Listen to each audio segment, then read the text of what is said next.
If you came to Jimmy Page for tidy, daylight answers, you came to the wrong door.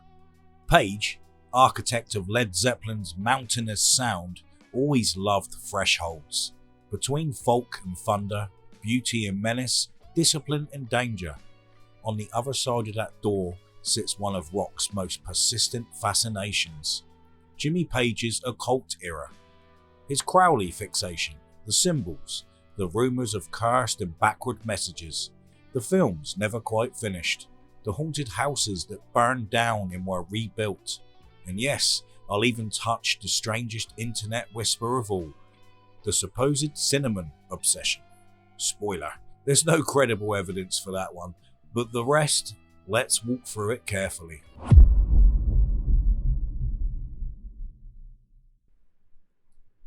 Let's start with the bedrock. Jimmy Page did have a real deep interest in the writings and symbolism of Aleister Crowley, England's most infamous magician, poet and provocateur. Page has never pretended otherwise. In interviews over the years, he's described discovering Crowley's work as a young man and finding it electrifying. Ideas about will, ritual, symbolism and creative focus. That interest bled into the art direction around Led Zeppelin and into Page's own personal iconography. This wasn't a casual flirtation, it shaped how he presented his work to the public.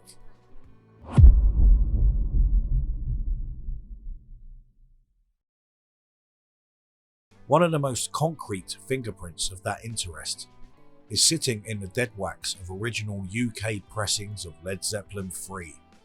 If you own an early copy, look between the last groove and the label and you'll find two phrases scratched by hand.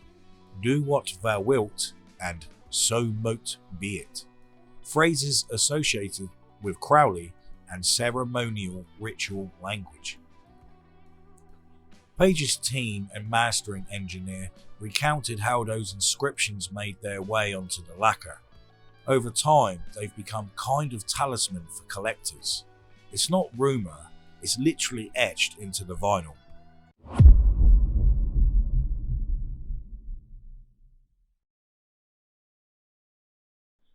By the time Led Zeppelin IV arrived, famously refusing to print the band's name or album title, Page had carried the idea of symbolic secrecy even further. Each band member adopted an emblem. Page chose the enigmatic Zoso, a sigil long argued to have antecedents in older alchemy and astrological texts. Whether you read it as a private glyph, a stitched together set of zodiac signs, or simply a charged brand, Page wore it like armour, on amps, on suits, on sleeves, consciously blurring rock stardom and ritual performance.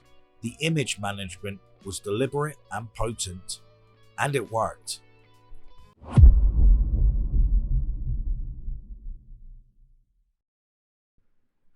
The iconography extended beyond paper and cloth into brick and stone.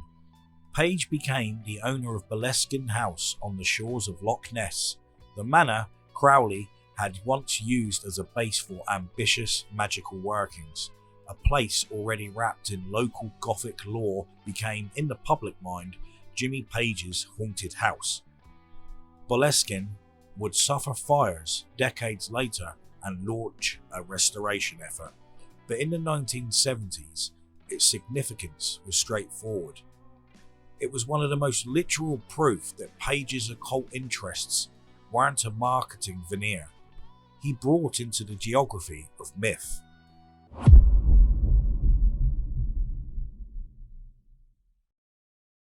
Now step inside London for a minute. Page also opened an occult bookshop and small press in Kensington called the Equinox Booksellers and Publishers. Named in homage to Crowley's periodical, this wasn't a pop-up gimmick. It helped supply hard-to-find esoteric titles in an era before the internet made everything perpetually available. Years later, Page reminisced about it with a kind of amused pride. London simply didn't have a shop with the depth he wanted, so he built one.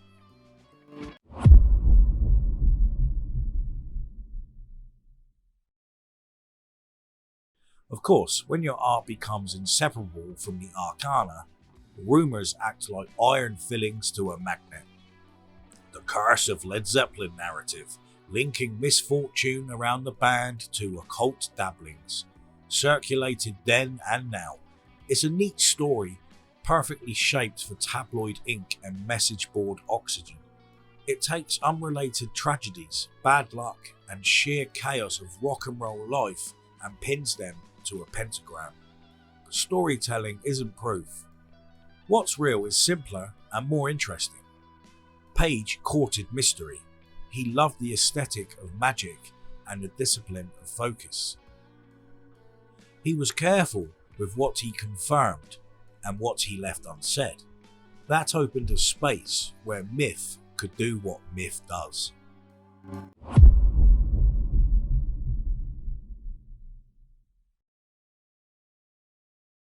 If there's a single rumour that refuses to die, it's the backmasking legend around Stairway to Heaven. Supposed satanic messages heard when the record is played backwards. This became a staple of moral panics in late night radio, but the human brain is a pattern maker. Tell people what to expect, and they'll often hear it. The band never encoded secret invocations, and when pressed over the years, Page and Plant dismissed the claim. The song stands up just fine forwards. The legend persists because it's delicious to believe, not because it's true.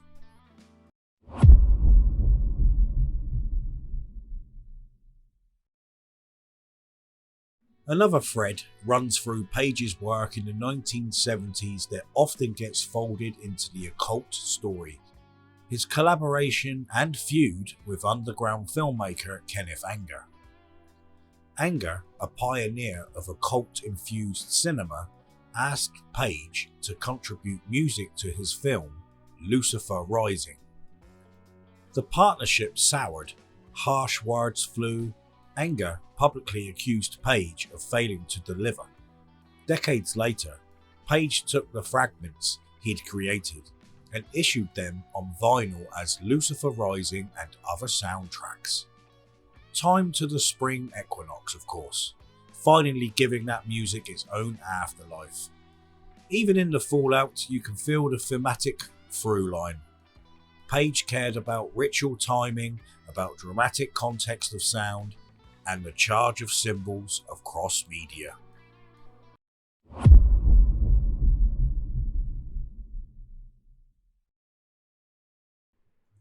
To paint a fuller picture, it helps to listen to Page himself talking about Zeppelin's mythology and his curatorial approach. In long-form interviews, he's uncommonly articulate about a narrative and atmosphere, how sleeves, sequences, and symbols create a frame for the music, how mystery invites listeners to invest themselves. He's been explicit that ambiguity was part of the art, not a cloak for some secret church in the basement. The magician knows. What you don't say is as powerful as what you do.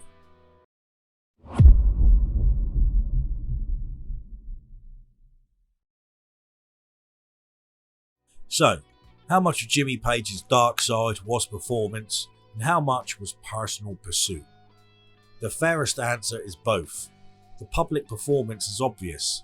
Zoso, the dragon suits embroidered with zodiac, the tour mystique, the lived-in occult decor of properties like the Tower House in London, and the glare of Boleskine's legend. But the private pursuit is just as real. He collected rare volumes and manuscripts, cared about high-quality editions, and invested money and time into sourcing and preserving esoteric works. Opening the Equinox wasn't just a costume change, it was an infrastructure. And yet that private pursuit was never an open invitation to project anything onto him. The lazy media line equating Crowley with devil worship and therefore Page with Satanism skips basic nuance. Crowley's Thelema is complicated, contrarian, and often outrageous. But it's not the cartoon devilry of a Halloween aisle. Page liked the provocation and the ideas about will and transformation. he was also savvy enough to know that letting people wonder had value. That doesn't make him a cult leader, it makes him a showman who read deeply.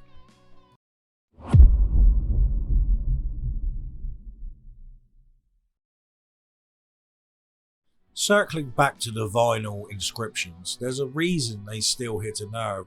Rock had always flirted with rebellion, but Page offered a different kind, not just outrageous behaviour, but hermetic symbolism, texts and sigils and hints of ritual. Those tiny letters in the run-out groove felt like a wink to the initiated, a private joke or a private vow, depending on your mood. Even if you couldn't pass the historical roots, you felt the charge. This record is part of a larger spell. Whether or not you believe in magic, that's a potent metaphor for music. And Boleskine House? Nothing in the story captures the gothic fusion of Page and Crowley like that shoreline. Newspaper headlines loved it, especially when the house later suffered devastating fires and a charitable foundation took on the restoration. For fans, Boleskine became almost a pilgrimage site. For the press, it was a shortcut. One address that stitched the guitarist and the great beast together forever.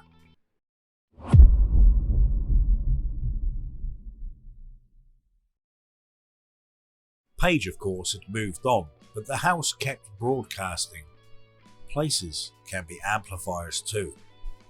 What about the edge cases? The whispers that Page cursed people who crossed him, that he ran elaborate rituals to bind Zeppelin's fate to dark forces. These tales live primarily in fan chatter and retrospective blog folklore. They're atmospheric, and they say more about our appetite for myth than about evidence. Page's actual practice, so far as documented, looks like reading, collecting, experimenting with symbolism, collaborating with avant-garde filmmaker, and folding all that into an aesthetic. That's heady enough without the extra fireworks. Let's touch the backward messages one last time, because they're such a tidy parable. The human brain is astonishing at apophenia, finding patterns in noise. Tell listeners that a backward passage says, "Here's to my sweet Satan," and many will hear it. But isolate the audio without suggestion, and most hear only mush. It's not sorcery, it's psychology. Zeppelin didn't need secret tracks to conjure a mood. Page did it with chords, drones, tape echo, and the obsessive layering that made the band sound like a weather system rolling in. The real magic trick was always musical.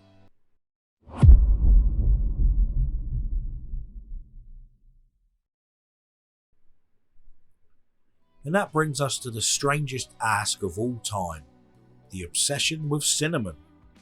This appears to be one of those internet age inventions, repeated, winked at, but never sourced to any interview, biography, bandmate, chef, or friend.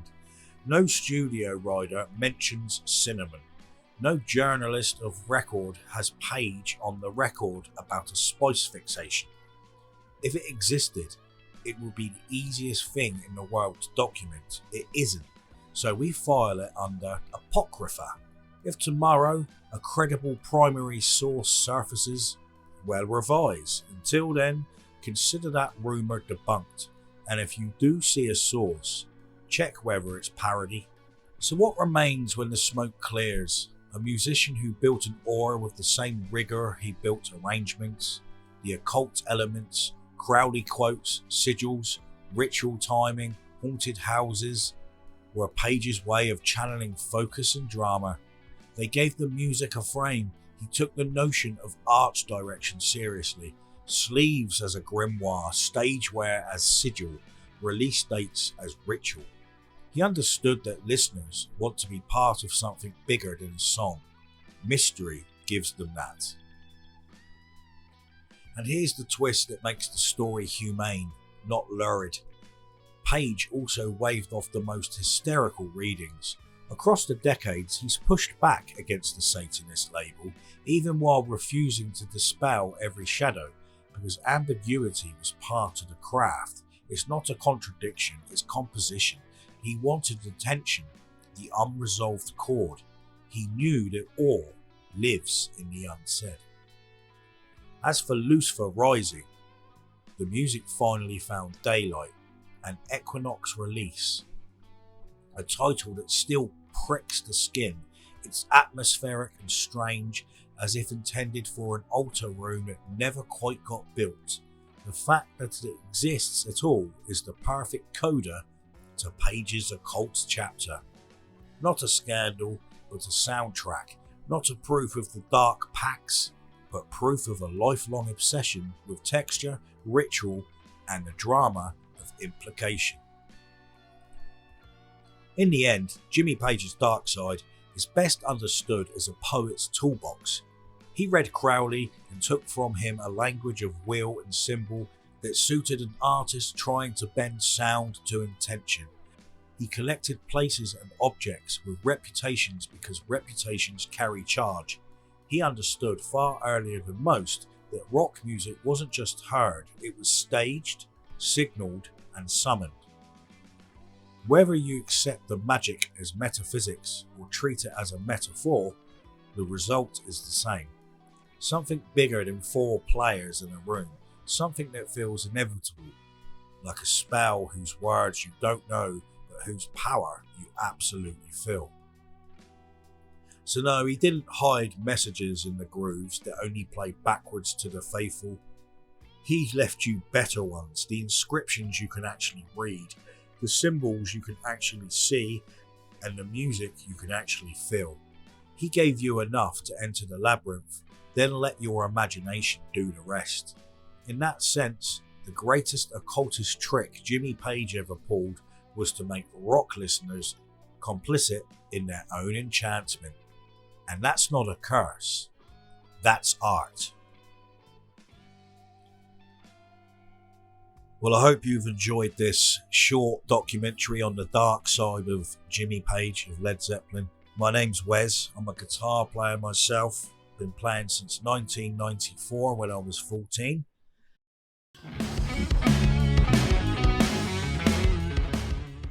And Jimmy Page is a huge influence to me, and I thought it's about time I made a little documentary on him. And I thought, what more exciting than to cover the dark side of Jimmy. Thank you for watching. Feel free to leave a comment down below and hit the like. I'd love to know your thoughts and feelings on the whole dark side of Jimmy Page, or any other interesting things about Page that you know that I've not mentioned in this particular documentary. Let me know in the comments. I'd love to hear from you. Take care of each other out there, and don't go too far down that dark rabbit hole.